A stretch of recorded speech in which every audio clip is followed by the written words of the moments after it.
This is the world's last surviving Stone Age tribe. The world's last Stone Age tribe, Sentinelese, is the most mysterious tribe ever known. They are also the most unsafe tribe for modern humans, the only truly isolated hunter-gatherers, and the last pre-Neolithic tribe in the world. The Sentinelese tribe occupies the North Sentinel Island in the Bay of Bengal, and they have been there for anywhere from 30,000 to 60,000 years. For thousands of years, official authorities and travelers around the world have been trying to contact them. But it has always resulted in a hail of arrows and spears flung at the intruders. Several people have lost their lives so far. So, who are the Sentinelese? In the Bay of Bengal, North Sentinel Island is one of the Andaman Islands. The island is closer to Thailand than mainland India, but officially, it is a part of India. With clear blue water, coral reefs, a thick mangrove jungle and a pristine beach, this island is an ocean paradise. The Great Andamanese, the Inge, the Jarawa, and the Sentinelese are the tribes of the Andaman Island. DNA tests were taken from the Jawara, and it was found out that all these tribes migrated from Africa around 60,000 years ago. All the tribes lived uninterrupted by civilization for several years, but Sentinelese is the only tribe that remains actively isolated from the outside world. They are not connected to the outside world, and so, they haven't really evolved. The tribe is not known to engage in any kind of agriculture. They hunt wild boar, turtles, fish, crab, honey and eat them. They also feed themselves with various indigenous roots. In several incidents, we have heard that they use bows and arrows to shoo away the intruders. That is their weapon, which is often augmented with arrowheads made of iron or bone. They usually live in a group of 3 or 4 under small, leaf-covered huts. And they roam around the island almost entirely naked. Their language is not at all deciphered by the world. So, it is not understood by the outsiders. Several anthropologists believe that it is evolutionarily wise that they are fierce, as any contact with the outside world would threaten to almost immediately render them extinct. They do not have immunity towards modern human ailments, and something as trivial as the common cold can prove unsafe for them. The Sentinelese tribesman is small in stature.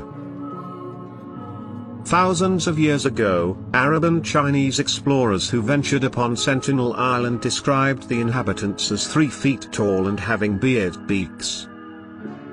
But years later, observations determined that an average adult Sentinelese tribesman is around 5 feet 3 inches tall. As nobody had a chance to venture on the islands, so there is very little information about the present-day inhabitants. It is said that they are small in number, and the estimates range from around 15 to 500. But over the years, a more reliable estimate has been found out that says there are only about 50 to 200 Sentinelese in existence. And according to the observers, almost all of them appear to be under 40 years of age. Encounters with the Sentinelese. An Italian merchant named Marco Polo in the eastward trips sometime in the late 1200s described Sentinelese as the most violent and cruel generation. In 1880, a British colonial administrator got hold of 2 Sentinelese adults and 4 children. He bought them in an attempt to bring civilization to the islanders. The adults passed away immediately, most likely from exposure to common human germs. They have lived in isolation for so many years that they have developed no immunity. The children were alive. The administrator was embarrassed and ashamed. So, he returned the children to the island with a few token gifts. In 1991, Indian anthropologists visited the island, and for the first time, the Sentinelese approached the visitors without any weapons. They were unarmed, and they accepted 5 coconut-filled burlap bags from the visitors. This might be the only time in history that the residents of this island did not go after the intruders. In 2004, the Sentinelese survived the destructive Indian Ocean tsunami. And despite the fact that the North Sentinel Island was in the middle of the path of destruction, the Sentinelese emerged safely. It is said that the instincts of Sentinelese are as finely tuned as animals. And so, they had already predicted the tsunami. They scurried up into trees for protection. Over the years, there have been several historical encounters with the Sentinelese. And in most cases, the encounters were not peaceful. From travelers to anthropologists, nobody has been spared by the Sentinelese. The recent news that made headline was when a US-based Christian missionary named John Allen Chau tried to make contact with the Sentinelese. He wanted to save the souls of the Sentinelese by bringing them the gospel of Jesus Christ.